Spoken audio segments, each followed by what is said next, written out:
want them to tire out, and if you've got your control down, this is a really good place to exhaust them. Obviously, if strikes are allowed, if this was MMA and I had my shin on one arm and I'm controlling him here, I could be punching, elbowing. You know, it's hard for him to defend. But holding the shoulder and our head is down, if he brings his hand around my head, I can just go after it and lock it up. And I've got an Americana right here. So don't neglect that. And be ready for him to bring the hand around out of desperation so you can lock up the grip.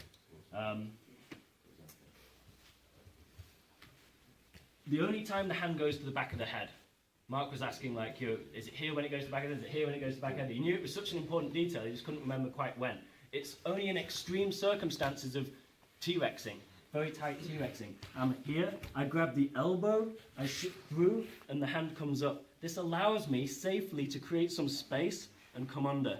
If I don't, and just sit back, that's when the frame comes in, or he goes for the Americana from the bottom, whatever. So that's not good. So anytime you're cross-chesting, if your head's coming up, you have to be here. That's the detail. Let's look at the underhook Kimura finish. So I've got him split. I've controlled him.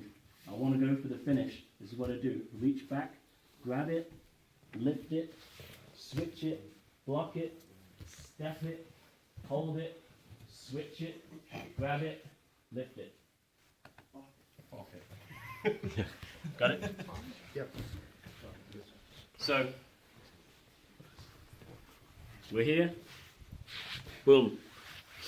Come back, grab the wrist, pin it to your leg, lean forward so it can come off the ground.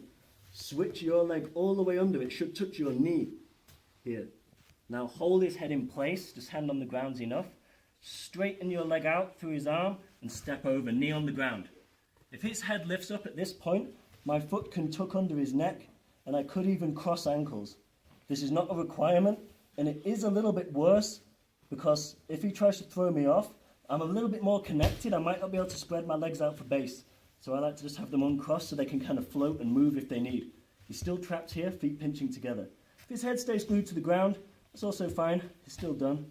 Most of the time people lift their head up in an effort to get out though, and your shin will slide under to here.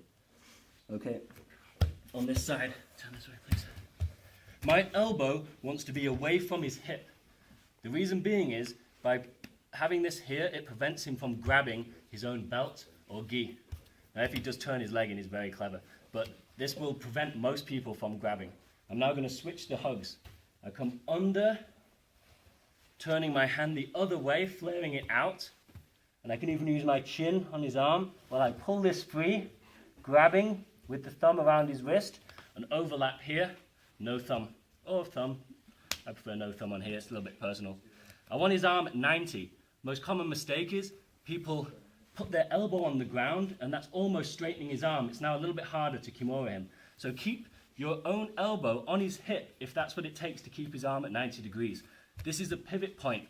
Weight on his wrist, and I just lift my elbow off the ground. And that's the tap.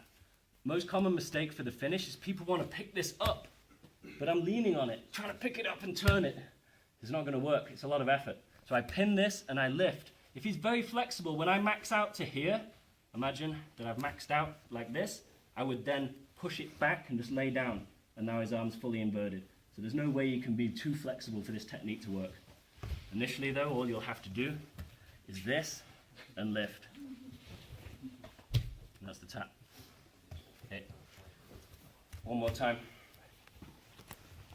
So from here, I get my split, however, I'm in, I control, I come back, I grab, lift, switch, hold his head in place, step over, knee on the ground, and pull this elbow away from his waist. This is going to allow you to come under and switch the hugs. Boom, flare your fingers out, chin down, come back, grab it, lift it. If when I'm here, he begins to straighten his arm, he's got the strength of 10 tigers, just ride out with it, boom, and we've got a straight, what? Americana.